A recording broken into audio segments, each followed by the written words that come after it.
preocupante el tema de las drogas, de las adicciones y cómo cada vez más los jóvenes se van acercando a ellas. Pero tenemos un plan muy interesante que ha llegado a su 6ª edición y es el plano de Diputación para evitar todos esos problemas. Tenemos a nuestro invitado Eduardo Pérez Mulet, que es el coordinador de este plan interesante contra las drogas y las adicciones en general. Buenas noches. Buenas noches. Vamos a hablar de drogas, de alcohol, drogas legales, ilegales, pero también adicción a las nuevas tecnologías, que también es un problema muy actual y muy preocupante. Sí, efectivamente, son adicciones sin sustancia que se llaman, pero no por ello menos preocupantes porque siguen un poco las mismas pautas que el resto de las sustancias. Es decir, estamos hablando de una actividad que provoca una dependencia, que provoca un síndrome de abstinencia, que provoca una tolerancia, es decir, aceptaría todos los criterios para definir lo que consideramos que es una droga, en definitiva. Entonces se podrían considerar como drogas. Sí. Obviamente los efectos son diferentes, Sí. Los problemas son otros, pero sí que son drogas. Efectivamente, sí. Aún así, digamos que el grueso del plan, los objetivos del plan sería abordar lo que son las sustancias, el alcohol, el tabaco, el cannabis, la cocaína, la heroína, las drogas legales y las ilegales. Entonces, nosotros lo que hacemos es partir de una realidad y tratamos de estudiar ese contexto real para luego establecer las estrategias de abordaje, ¿no? Claro. Entonces, la realidad de partida nos está diciendo en las últimas estadísticas que hemos recibido que el problema lo tenemos sobre todo y fundamentalmente con el cannabis, es decir, con la marihuana y con el alcohol. Si nosotros vemos un poco en retrospectiva las encuestas de hace 4 años con las últimas que han aparecido el año pasado, vemos, por ejemplo, que las drogas legales, alcohol y tabaco, han subido, pero muy levemente, muy levemente. El cannabis ha bajado algo, pero sigue siendo muy preocupante su consumo. Y luego el resto de drogas, las drogas ilegales, LSD, etcétera, se mantienen por debajo de un 1%, o sea, son niveles muy bajos. Hemos observado también que ha aumentado mucho el nivel de consumo de hipnosedantes. Estamos hablando de ansiolíticos, de hipnóticos para el sueño y de los fármacos que tienen que ver con la depresión. Estamos hablando de jóvenes, pero también adultos. Adultos, hablamos de la población en general. La población en general, sí, hombres, mujeres. Ha subido bastante, prácticamente el doble desde la última encuesta. Eso sí que es muy preocupante. Sí, y bueno, haciendo un poco una interpretación sociológica de por qué está ocurriendo esto, en los años 90, cuando coincidió todo el aumento de actividad económica, la burbuja, las vacas gordas, digamos, pues las drogas más consumidas eran la cocaína y las anfetaminas. Curiosamente, desde que ha empezado la crisis, podríamos hablar del 2005 como el punto de inflexión, la subida se ha producido con los antidepresivos, los hipnóticos, los ansiolíticos.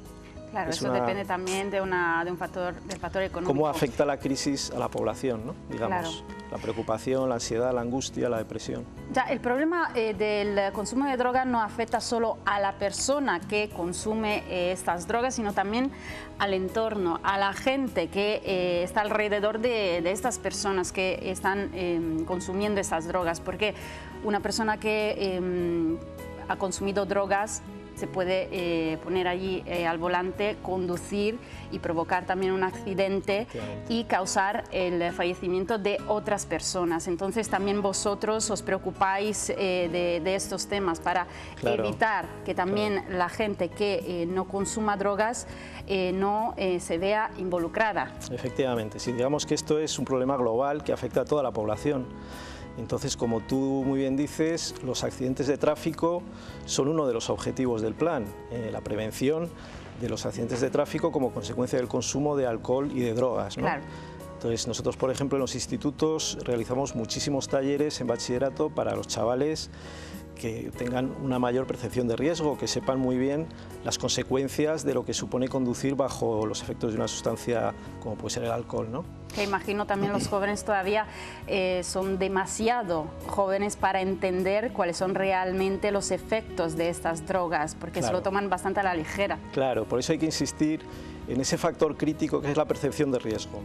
Técnicamente hablando, nosotros le damos muchísima importancia porque es clave, es decir, si un adolescente no tiene el concepto de riesgo, de las consecuencias que para él o para los demás, como decías tú antes, tiene su conducta, su comportamiento, Entonces no va a hacer nada para evitar esas consecuencias. Por supuesto. Lo primero que tenemos que hacer es aumentar esa percepción de riesgo. Sí. Y muchas de las acciones que nosotros organizamos para los chavales, para adolescentes jóvenes, tienen en cuenta ese factor, ese componente de percepción de riesgo. Hablamos también de drogas que no tienen sustancia, pero que sí provocan adicción. Son las drogas de las nuevas tecnologías, porque cada vez más no solo los jóvenes, también los adultos somos adictos al ordenador, a los móviles, a las redes sociales, y muchas veces nos alejan de la realidad. Sí. ¿Cómo podemos volver a la realidad y dejar a un lado lo que viene siendo la nueva tecnología que, vamos, nos va poco a poco convirtiendo en esclavos? Sí. Yo creo que las nuevas tecnologías tienen una parte muy buena porque nos han facilitado la vida. Y depende de cómo se le utilice. Claro, efectivamente, y a nivel educativo, por ejemplo, pues conseguimos grandes avances con los chavales en los colegios, con las tablets, la manera de educar. A todos nos facilita la vida, en definitiva, ¿no? Pero efectivamente, cuando empezamos a ver que la utilización de un dispositivo determinado, como puede ser un móvil o una tablet, empieza a resultar adictivo, es decir, que le quita tiempo a lo mejor para hacer los deberes, o para dormir, o para estar con sus amigos, pues es cuando te tienes que empezar a plantear que ahí puede haber un problema, ¿no? Y estamos viendo que niños de menor edad, cada vez más pequeños, ya están muy pegados al móvil, están enganchados al WhatsApp, a las redes sociales, y no son conocedores de los peligros que conlleva este tipo de comportamiento. Los padres, ¿cómo pueden hacer para evitar eso? Porque realmente sí, también damos un paseo y vemos que hay familias, niños que están allí enganchados a los tablets, jugando y perdiendo a lo mejor la percepción de la realidad. Y obviamente es que están en su mundo. ¿Cómo pueden los padres intentar evitar esto? Porque es muy difícil. Sí, mira, hay una frase que se dice del WhatsApp que es: acerca a los que tienes lejos y aleja a los que tienes cerca de ti, ¿no? Sí. Entonces, los padres se tienen que informar primero. Nosotros en la Diputación, en el Plan de Drogas, por ejemplo, damos también charlas a los padres con expertos en temas de nuevas tecnologías, con psicólogos, para que aprendan cómo pueden prevenir el mal uso de las nuevas tecnologías en sus hijos y en ellos mismos también, porque como decías tú, los adultos también podemos tener ese problema de adicción, ¿no?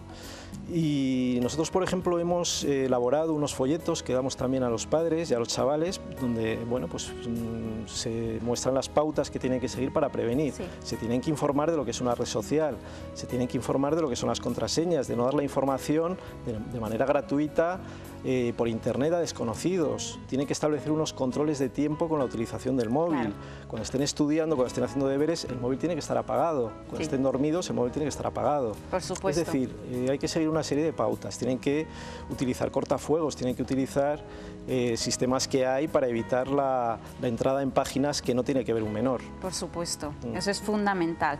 Eduardo, muchísimas gracias por habernos informado. Muchas gracias por esta visita. Vamos a decir rápidamente para la gente que sí está interesada en este tipo de plan para informarse más y evitar todos estos tipos de problemas que hemos comentado, ¿dónde puede acudir, dónde puede asistir a este tipo de plan? La Diputación de Valladolid, en Acción Social, el Plan Provincial sobre Drogas. Hay una página web también que está en el portal de la Diputación y ahí figuran todas las actividades que realizamos: escuelas de padres, talleres en los institutos, actividades para los chavales. Ahí tienen toda la información que se quiera. Así que van a estar muy bien informados. Muchísimas gracias, de verdad. Gracias. Nosotros ahora seguimos, pero antes vamos a hacer una pequeña pausa, vamos a publicidad, pero luego seguimos con 8 Magazine.